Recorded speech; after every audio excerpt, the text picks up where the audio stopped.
beautiful friends, can you hear the rain outside the window? It's been a stormy, stormy night. I'm going to read a poem that I found. This one is titled Darkness by Lord Byron. I had a dream, which was not all a dream. The bright sun was extinguished, and the stars did wander darkling in the eternal space, rayless and pathless, and the icy earth swung blind and blackening in the moonless air.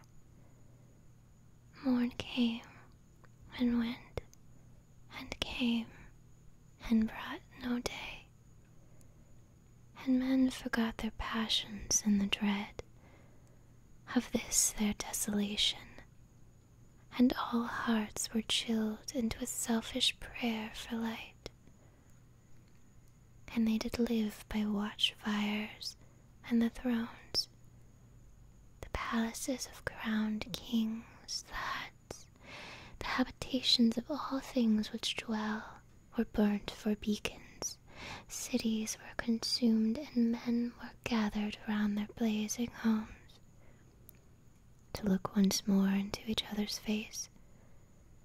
Happy were those who dwelt within the eye of the volcanoes, and the mountain torch. A fearful hope was all the world contained. Forests were set on fire, but hour by hour they fell and faded, and the crackling trunks extinguished with a crash, and all was black. The brows of men by the despairing light wore an unearthly aspect, as by fits the flashes fell upon them. Some lay down and hid their eyes and wept, and some did rest their chins upon their clenched hands and smiled. The others hurried to and fro, and fed their funeral piles with fuel, and looked up with mad disquietude on the dull sky,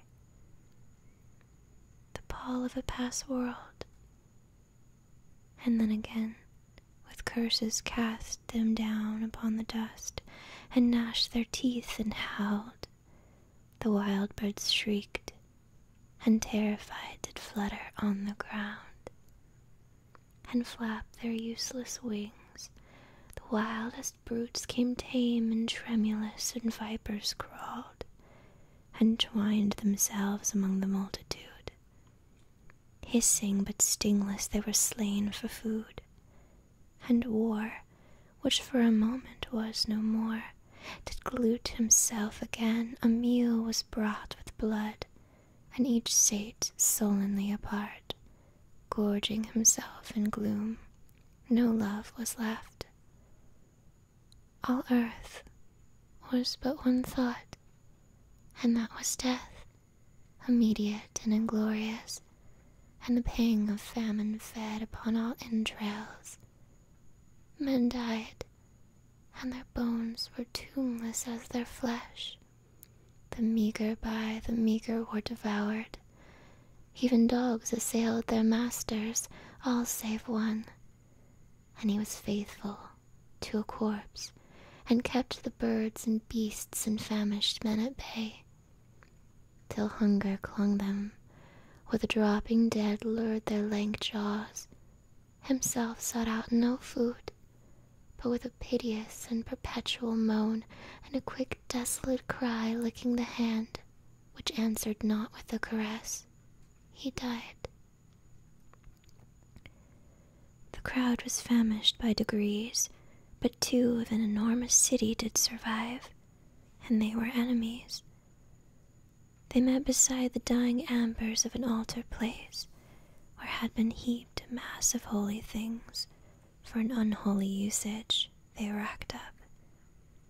the shivering scrapped with their cold skeleton hands, the feeble ashes in their feeble breath, blew for a little life and made a flame, which was a mockery. Then they lifted up their eyes as it grew lighter and beheld each other's aspects, saw and shrieked and died. Even of their mutual hideousness they died, unknowing who he was upon whose brow famine had written fiend. The world was void, the populous and the powerful was a lump, seasonless, herbless, treeless, manless, lifeless, a lump of death, a chaos of hard clay. The rivers, lakes, and ocean all stood still, and nothing stirred within their silent depths. Ships sailorless lay rotting on the sea, and their masts fell down piecemeal as they dropped. They slept on the abyss without an urge. The waves were dead, the tides were in their grave. The moon, their mistress, had expired before. The winds were withered in the stagnant air, and the clouds perished. Darkness had no need of aid from them. She was the universe. I read that all in one go. I've never read that before, and there are no cuts in this video, so I hope it was nice and spooky. That was way darker than I thought it was going to be. That was a very dark and spooky poem. But it was beautiful. About people and fighting wars. The ugliness of humanity, but there's beauty too. There really is. I hope that you enjoyed this spooky little poem. Thanks for